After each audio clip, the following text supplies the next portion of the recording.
بولما مجتهد بولما إمام البستقيت صار تاريخ إستوري تخكاش تها ويدير أسبوعين شوالر ربيع أو بشيت لانديخنت أرشد ديخلتيش من البيت ورشيد مش ديخلت حظامنا.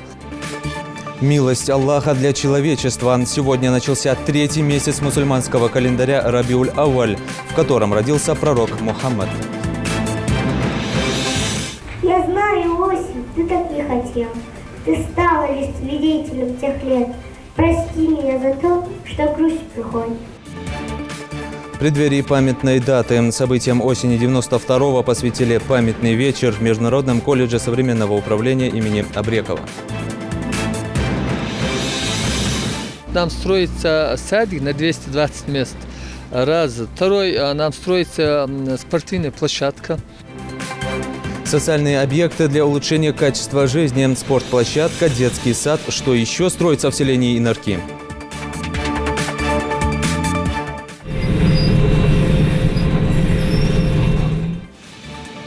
Время пожинать плоды. В Гупьяно-Сыркорское приступили к жатве кукурузы. На какой урожай рассчитывают аграрии, выяснял наш корреспондент. Мы опять с гордостью можем заявить, что мы Республику Ингушетия представили достойно. Перспективно и престижно. Сунжинский гуманитарный колледж вошел в 100 лучших СУЗов России. Подробности расскажем в выпуске.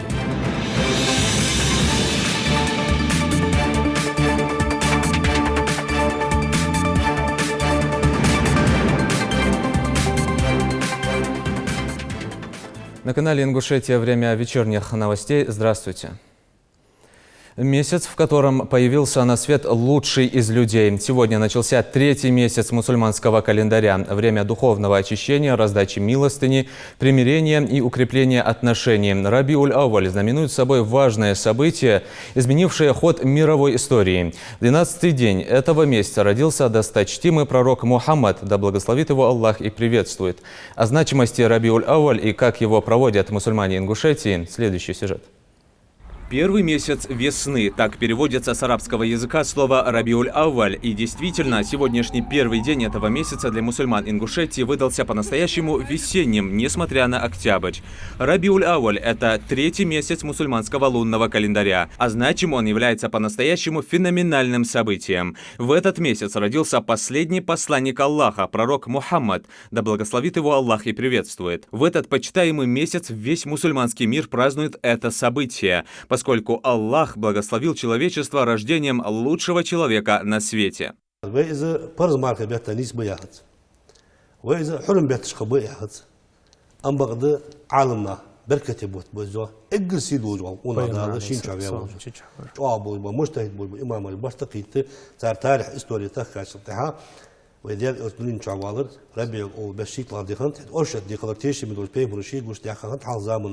Это особенный месяц, полный благословений Всевышнего, среди которых, кроме рождения посланника, также и его хиджра в Медину, построение первой мечети. Кроме того, Рабиуль-Авваль знаменателен тем, что именно в этот месяц был прочитан первый джума-намаз. Рабиуль-Авваль, или, как в ингушском обществе принято говорить, Моллут-Бот, празднуется с большой приверженностью, трепетом и почтением.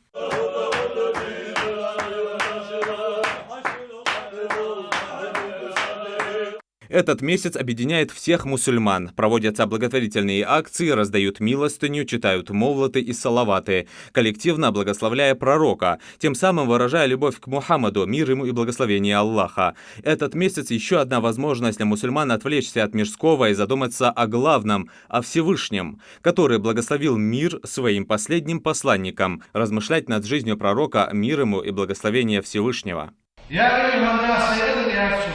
موعدكم ويعاشي يا الجوشاو معي سوسري ليس الدنيا دنيا شو يخشى من شاو موعدكم معي سوسا شنول جوشاو عند الحوض حس نخي يشار يصل شعبولش بوشه حس نخي يشار تقري وعشق تيجيش والله أزدال الضبوش على فهمه وكأني سيولش صندوق صدقا انظر إليه من مقامي أوزر داخل يجيش بس حس عقل صندوق. День рождения пророка Мухаммада, да благословит его Аллах и приветствует, и месяц, в котором он родился, это благословение Всевышнего, которым он почтил человечество. Это радость для каждого верующего, так как именно этот день и месяц Аллах сделал особенным, подарив благо каждому мусульманину. В нынешнем году благословенный день рождения любимца Аллаха приходится на 9 ноября. مالا بوشان ديك حمود دوشان بركت خد دوشان قاست ربيع أول بيت شو فتح كهيجر شيء أتو بوالشتي مو ديش حواش تسولا حد شوية صغري أنا عم تحد عليه نياك أود شد عليه ديك حمودي بيمر بمسكن ووش خلديس دائما ووش خلديس مش توياها مش لينو شيء ديز مش دوت بيرش دوت ودحسة دوت. По мнению богослова, в течение этого месяца мусульмане должны усерднее совершать благие деяния, больше молиться, восхвалять пророка Мухаммада и следовать его сунне, благодарить Аллаха за ниспослание пророка Мухаммада, мир ему и благословение Всевышнего, благодаря которому ислам дошел до нас как совершенная и истинная религия. Свой 65-й день рождения отмечает сегодня Руслан Султанович Аушев. С юбилеем первого президента республики, героя Советского Союза, поздравил глава Ингушетии Махмуд Али Калиматов. Цитата. «Уважаемый Руслан Султанович, примите мои искренние поздравления и наилучшие пожелания в связи с юбилеем, 65-летием со дня рождения. Ваш жизненный путь является ярким примером преданности и беззаветного служения своему народу. Он неразрывно связан с историей Республики Ингушетия. Вас знают и глубоко уважают как человека четкой гражданской позиции, высоко ценят ваш вклад в становление государственности Ингушетии. Желаю вам, уважаемый Руслан Султанович, и вашей семье доброго здоровья, счастья и благополучия. Пусть ваша жизнь всегда остается наполненной плодотворным трудом, поддержкой единомышленников и пониманием близких людей». Конец цитаты. К другим темам. Председатель правительства Ингушетии Константин Суриков провел совещание с членами Кабинета министров республики, в рамках которого обсуждался ход реализации национальных проектов в рамках исполнения майского указа президента России о национальных целях и стратегических задачах развития Российской Федерации на период до 2024 года. Руководители профильных министерств и комитетов сообщили, что мероприятия, посвященные национальным проектам в сфере образования, здравоохранения, культуры, демографии, экологии, цифровой экономики, развития комфортной городской среды, поддержки субъектов малого и среднего предпринимательства проходят в соответствии с утвержденным планом-графиком. Кроме того, участники совещания обсудили проблемные вопросы и меры по их устранению. Константин Суриков отметил недостаточные темпы освоения бюджетных средств по некоторым нацпроектам. Федеральные целевые программы направлены на повышение качества обслуживания граждан, улучшение инфраструктуры региона. Напоминаю, что в ближайший период необходимо завершить освоение бюджетных средств и достичь установленных целевых показателей. Жители республики в конце года должны ощутить результаты нашей работы, подчеркнул премьер. Кроме того, Константин Суриков поручил усилить контроль за ходом строительных работ. Вместе с тем, по некоторым показателям республика уже достигла запланированных значений. Так, Ингуш-Автодор досрочно завершил все дорожные работы и необходимые мероприятия по 5 объектам на 2019 год в рамках реализации нацпроекта «Безопасные и качественные автомобильные дороги». В ближайшие годы в рамках нацпроектов предусмотрено создание условий для дошкольного образования, повышение качества жизни граждан старшего поколения, развитие здравоохранения, борьба с сердечно-сосудистыми и онкологическими заболеваниями, обеспечение медицинских организаций квалифицированными кадрами, строительство школ и учреждений культуры в сельской местности, обновление материально-технической базы системы образования и другие.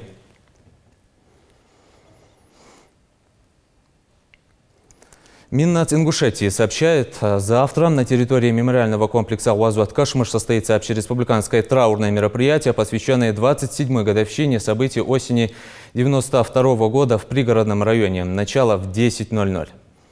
А сегодня, в преддверии памятные даты жертв осени 1992-го, вспоминали в Назране. В Международном открытом колледже современного управления имени Абрекова совместно с солистами Госфилармонии прошел памятный вечер. Дана Плиева тоже присутствовала. Знаю, осень, ты так не хотел. Ты стала лишь свидетелем тех лет. Прости меня за то, что грусть приходит. Шестилетняя Амина Добриева о событиях той осени 92-го знает пока только по рассказам мамы, ведь стихи, написанные рукой Хади Добриева, отражают те события слишком хорошо. Спустя столько лет, каждую осень, воспоминания о тех тяжелых днях так и вспыхивают в ее памяти. Сегодня женщина решила поделиться ими со всеми гостями памятного вечера.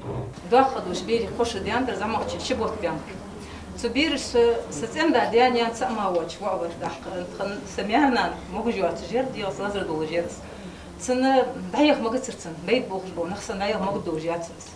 Так уақ ялыр, самярнаны их емал бақыш бол, нақы дабақырыш.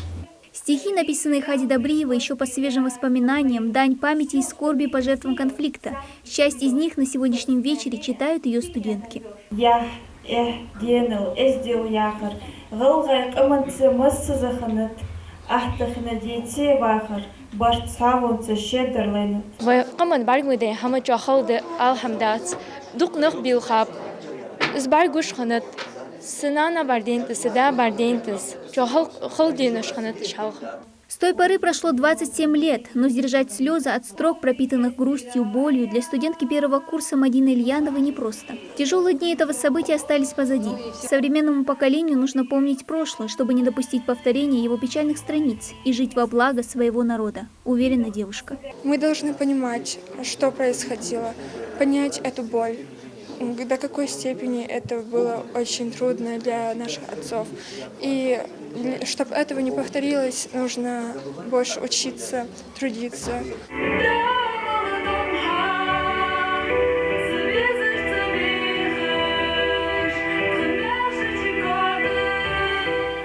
Мероприятие приурочено к завтрашней дате, которая оставила неизгладимый след в сердце ингушского народа.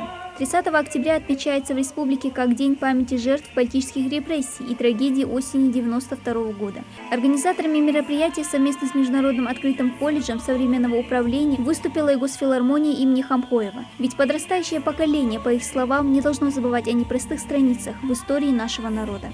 Все присутствующие на памятном вечере уверены, несмотря на сложные испытания, выпавшие на долю ингушского народа, он стал только сильнее и сплоченнее.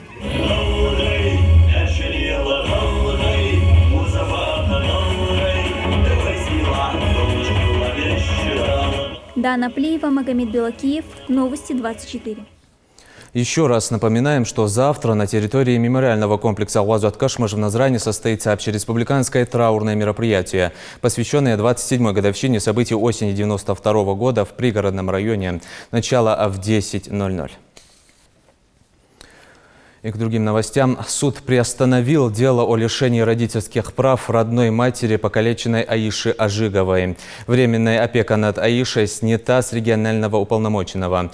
Ее законным представителем является мать, заявила детский омбудсмен Анна Кузнецова. При этом она отметила, что в аппарат уполномоченного по правам ребенка поступают письма с предложениями о помощи и поддержке для ребенка и ее семьи. Современная спортивная площадка, детский сад на 220 дошколят, а также большая школа на 720 мест. Все эти объекты одновременно строятся в сельском поселении Инарки. Введение в эксплуатацию социальных объектов позволит улучшить качество жизни местного населения. О развитии села Амина Бокова. Сельское поселение Инарки расположено на красивейшем живописном склоне Сунжинского хребта. Севернее от него находится лесной массив, а южнее – плодородные поля Алханчурской долины. Это поселение, основанное в 1728 году, кажется, все еще помнит события вековых давностей и передает новому поколению память, историю и культурно-духовная составляющая селения. Инаркинцы, а их около 7000 человек, несмотря на богатое наследие, стараются шагать в ногу со временем. Еще недавно нельзя было назвать это село развитым, полноценным муниципальным образованием. Теперь же с каждым днем оно меняется. В этом году в Инарки есть очень позитивные моменты. Вот нам строится садик на 220 мест. Раз. Второй, нам строится спортивная площадка. Нам строится по линии чистая вода, по программе чистая вода, водопроводной линии 2 километра.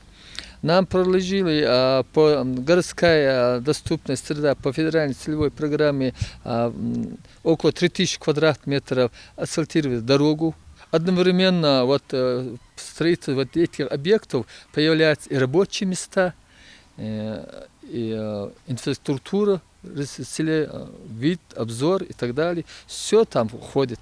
Наша съемочная группа вместе с главой администрации Адамом Катиевым объезжаем все объекты, где идут строительные работы. Останавливаемся возле будущей спортивной площадки с искусственным покрытием, предназначенной для футбола, общей площадью 1020 квадратных метров. Такой современный проект в городском стиле, где под яркий свет прожекторов даже вечером молодежь сможет заниматься спортом, претендует стать достопримечательностью села.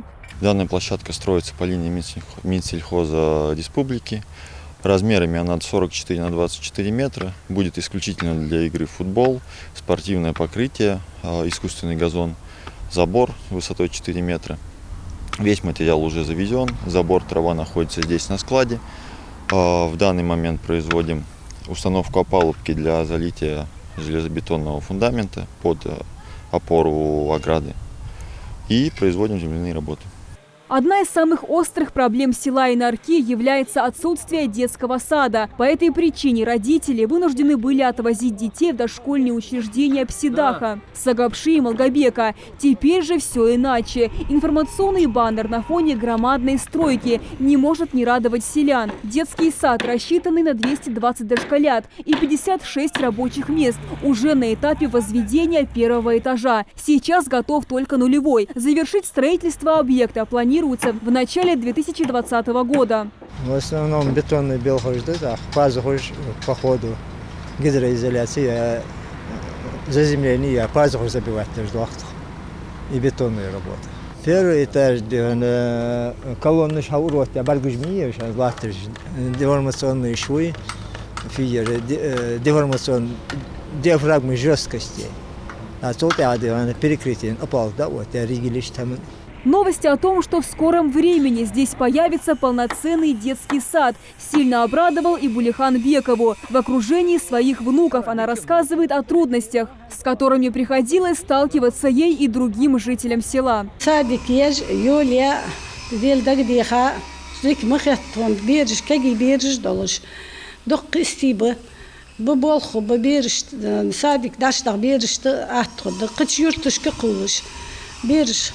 خلينا نطوغز كتشا يورتي غوردي صعب مصنع قلاب بيرجم بيرج دقيلات خمس باراتو خدي قالنا خا Отдельного внимания заслуживает строительство школы, которая уже запланирована на март 2020 года. Подготовлена вся проектно-сметная документация. По словам Адама Катиева, школа на 740 учеников внесет свою лепту в архитектуру и благоустройство села. Вот недавно приехали проектно-сметный институт, сделали изыскательные работы. Имеются документы на этом участке на 3,2 гектаров, свидетельство на право собственности, кадастровый план. Я думаю, в 2020-2021 году нам будет мощная школа на 740 мест. Уже в скором времени жители села смогут точно сказать, что Инарки шагает в ногу со временем, ведь Инарки – развивающееся село. Альмина Бокова, Адам Мережков, Новости 24. В России появится новая маркировка. Депутаты Госдумы переработали к первому чтению законопроект об изменении в России возрастной маркировки с учетом предложений и отзывов различных ведомств. Так, теперь в тексте документа предлагается ввести новую систему более общих рекомендаций без определения конкретного возраста для семейного просмотра, для школьников и не рекомендовано для детей. Новая редакция законопроекта сохранит маркировку 18+ для произведений литературы и искусства, но избавит организаторов мероприятий и учреждений культуры от избыточной промежуточной маркировки. Законопроект уже внесен в Госдуму членами Комитета по культуре.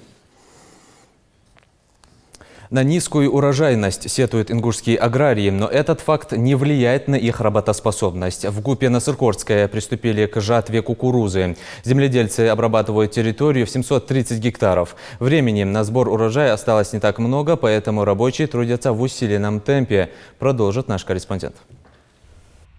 Листья, укрывающие початок, уже сухие, а метелок окрасился в коричневый цвет и тоже подсох. Зерна твердые. Это значит, кукуруза поспела, можно собирать урожай. Погода аграриям благоволит, ясное солнце и безоблачное небо. На полях ГУПа Насыркуртская выстраивается тяжелая техника. 2 комбайна и 3 грузовика собирают кукурузу.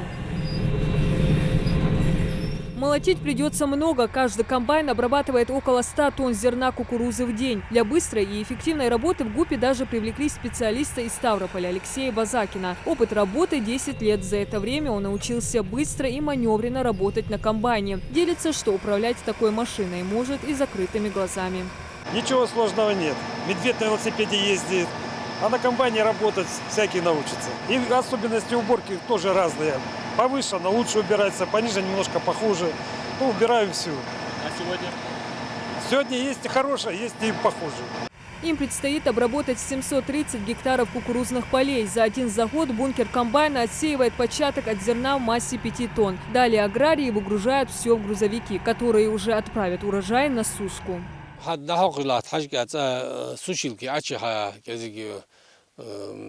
Влажность до нормы отвали ежер.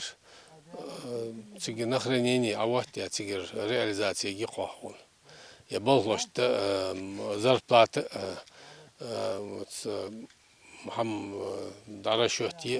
Кукуруза должна достигнуть влажности в 14%. Это делается для увеличения срока годности урожая. Слишком влажная кукуруза может быстро испортиться. А этот сорт еще и кормовой, один из важных в рационе крупнорогатого скота. В этом году, как бы погода не благоволила, по словам аграриев, урожайность снизилась в 2 раза. Если в ГУПе рассчитывали на 70-80 центнеров с гектара, то на этот раз собрать удалось только до 40. Гербицид эффект служит, что сбахандул шаларкс. Осра дохл белха гербицид некачественных халарах. Если погода будет радовать и дальше, то работы здесь планируют завершить уже через 10 дней. Далее землю необходимо обработать и подготовить под будущие посевы. Уже весной здесь вновь посадят кукурузу. Диана Дударова, Адам Гулоев, Магомед Белакиев. Новости 24. За пропаганду и рекламу наркотиков в России будут сажать в тюрьму. С инициативой ввести уголовную ответственность выступил президент России Владимир Путин. Он поручил правительству разработать поправки в законодательство, вводящие уголовную ответственность за склонение к потреблению либо пропаганду наркотиков в интернете. Официальный документ опубликован на сайте Кремля. Так, Кабмин должен отчитаться о ходе выполнения поручения до 10 января 2020 года. Помимо введения уголовной ответственности, президент считает нужным ввести меры поддержки организаций, участвующих в профилактике наркомании, и обобщить положительный опыт регионов в борьбе с наркотиками. Сегодня Всемирный день борьбы с инсультом. Во всех медучреждениях проводились акции по профилактике заболевания с целью повышения осведомленности населения о проблеме инсульта, важности правильного и своевременного оказания первой помощи. Одно из таких мероприятий прошло в Карабулакской больнице. Главный девиз – как предотвратить опасный недуг. Об основных рекомендациях врачей расскажет Муса Измайлов.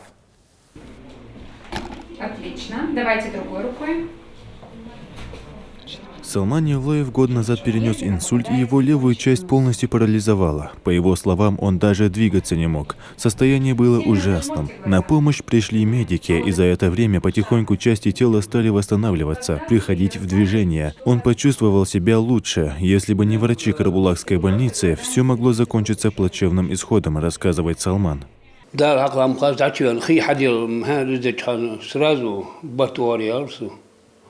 تاسو حلول جا أزكية فتيمة يا جعل سكوري بولبش شو يرحت واصل ما صدعت واخو جا سبتم كوك علاتر كلت علاتر كلت عدولا استرماخي جتا سرازو نسكوري نازع بكرسو. Чтобы избежать подобных случаев, людям необходимо знать, какие симптомы имеет эта коварная болезнь и какие меры предпринимать в случае заболевания. С этой целью Министерство здравоохранения Российской Федерации запустило эстафету профилактических бесед. Карабулакская городская больница тоже приняла эстафету. Врачи подробно рассказали о видах болезни и причинах, которые вызывают эти недуги. Нарушение речи, нарушение поведения и нарушение памяти именно личности.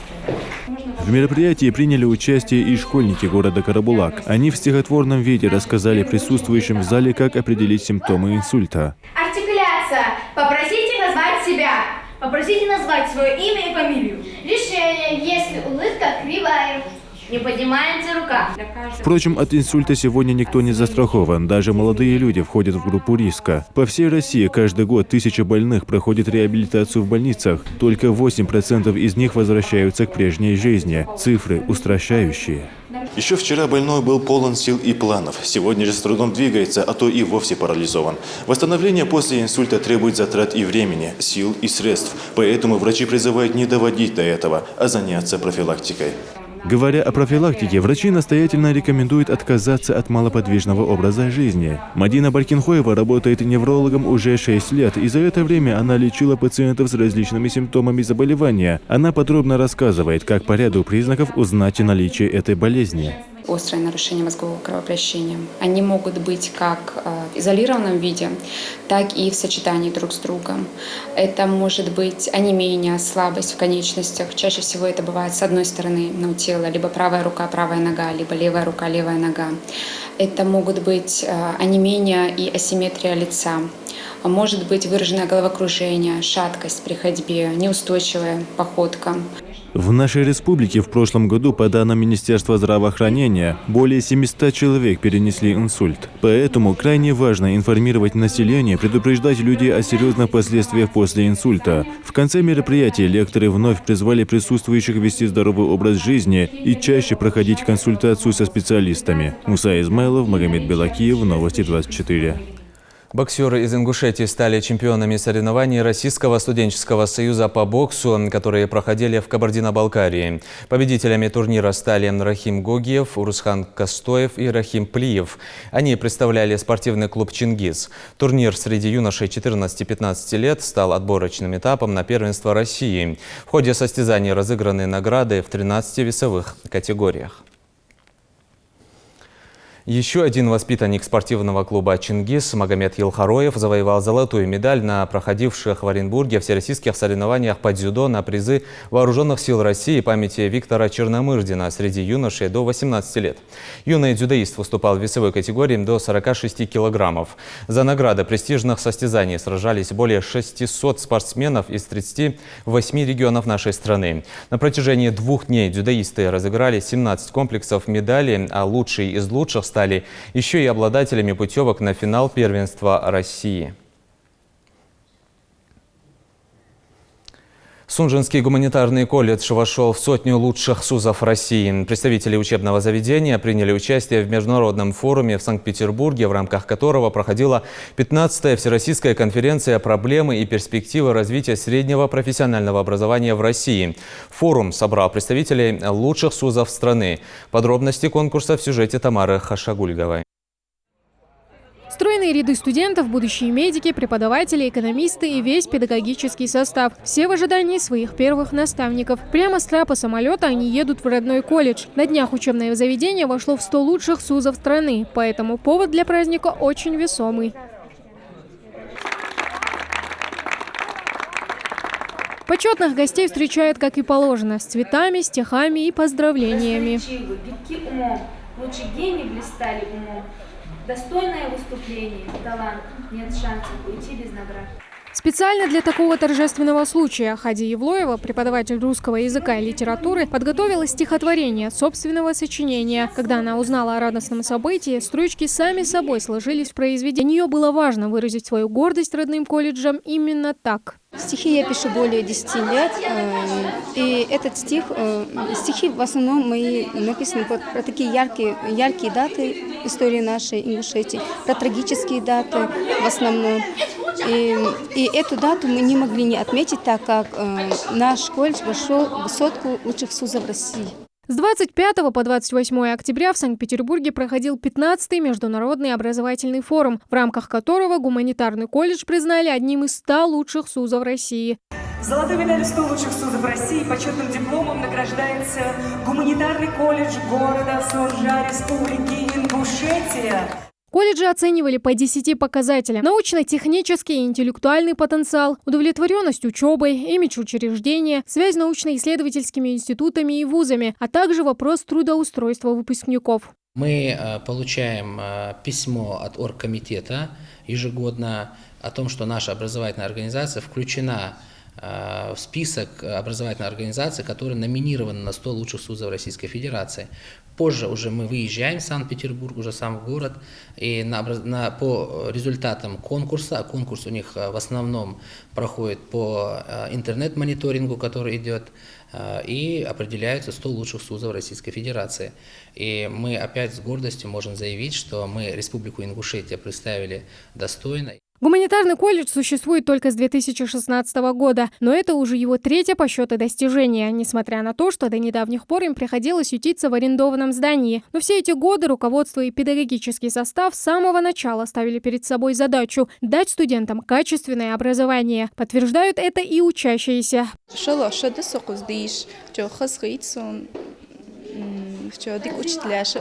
Интересная лекция, объяснять, да. За 3 года сделано немало, а сколько еще предстоит сделать? В планах у колледжа новые рекорды – войти в десятку лучших средних специальных заведений. В недалеком будущем здесь также планируют реализовать программу по обмену студентами из северной столицы. Тамара Хшагульгова, Хава Гагиева, Асхаб Белакиев, Новости 24. На этом наш выпуск завершен. Оставайтесь на канале Ингушетия.